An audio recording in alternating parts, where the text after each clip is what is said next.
এটা আবার কি রান্না? আমরা তো সবসময় লাল লাল ঝাল ঝাল বা হলুদ হলুদ রান্না দেখেছি। সবুজ রান্না? আরে দাঁড়াও বাপু, এটা হলো গ্রিন পমফ্রেট। ওই যে গ্রিন চিকেন খেয়েছো না, সেরকমই কিছুটা। ওটা গ্রিন চিকেন আর এটা গ্রিন পমফ্রেট, এই আর কি পার্থক্য। পমফ্রেট বাড়িতে আসলে আমরা কি বুঝি, সর্ষে বাটা দিয়ে একটু ঝাল হবে অথবা কালো জিরে কাঁচা লঙ্কা দিয়ে হবে, এটা ছাড়া আর কিছু কি মাথায় আসে? কিন্তু ওই একঘেয়ে রান্না খেতে খেতে কার ভালো লাগে বলুন তো? তো এইভাবে কিন্তু একবার আপনারাও ট্রাই করতে পারেন, খেতে কিন্তু দুর্দান্ত হয়। তো চলুন আমিও আপনাদের সাথে শেয়ার করে ফেলি অসাধারণ একটা পমফ্রেটের রেসিপি। প্রথমেই মাছগুলোকে ভালো করে ধুয়ে নুন হলুদ দিয়ে ভালো করে মাখিয়ে বেশ কিছুক্ষণ সময় আমি রেখে দেব। মাছগুলো না একটু চিড়ে নিলে ভালো হতো, তাড়াতাড়ি নুন হলুদটা গায়ে ঢুকে যেত। তারপর মাছগুলোকে সুন্দর করে এপিট ওপিট করে ভেজে নেব।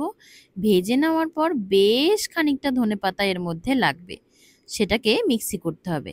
আর তার মধ্যে দিতে হবে বেশ কয়েকটা কাঁচা লঙ্কা, যেমন ঝাল আপনি খেতে পছন্দ করেন। তার মধ্যে কিছুটা সাদা সর্ষে আর পোস্ত, সব কিছু দিয়ে একটা দারুণ পেস্ট বানিয়ে নিতে হবে। কি ভালো লাগছে দেখুন কালারটা দেখতে। এদিকে আমি মাছগুলো ভাজা হতে হতে পেস্টটা তৈরি করে নিয়েছি। এবার খানিকটা সর্ষের তেলের মধ্যে কালো জিরে ফোড়ন দিয়ে ওই পেস্টটা দিয়ে দিতে হবে। তারপর ভালো করে এটাকে তেলের মধ্যে কষিয়ে নিতে হবে। আর মিক্সি ধুয়ে বাকি যে মশলাটুকু আছে সেটাও আমি এর মধ্যে দিয়ে দিলাম। এবার আমি এর মধ্যে দিয়ে দিলাম একটু হলুদ গুঁড়ো।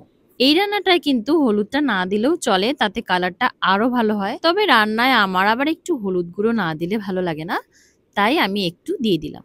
কিছু কিছু রান্না দেখবেন অনেক কিছু মশলা দেওয়ার দরকার হয় না, খুব সামান্য দুটো তিনটে জিনিস দিয়ে কিন্তু দারুণ টেস্টি টেস্টি রান্নাও কিন্তু করে ফেলা যায়। তো এই দেখুন আপনাদের সাথে কথা বলতে বলতে মশলাটা কষানো হয়ে গেল, আর তাতে আমি কিছুটা জল দিয়ে দিলাম।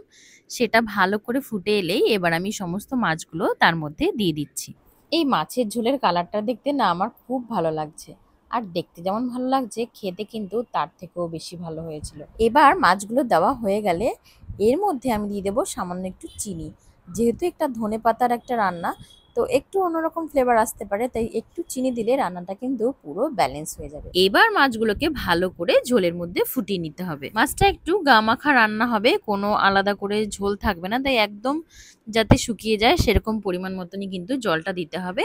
এই দেখুন আমারও রান্না শেষ হয়ে গেছে। এবার যাতে ভেঙে না যায় তাই সাবধানে মাছগুলোকে একটা একটা করে তুলে নিলাম। ব্যাস, হয়ে গেল আমার গ্রিন পমফ্রেট।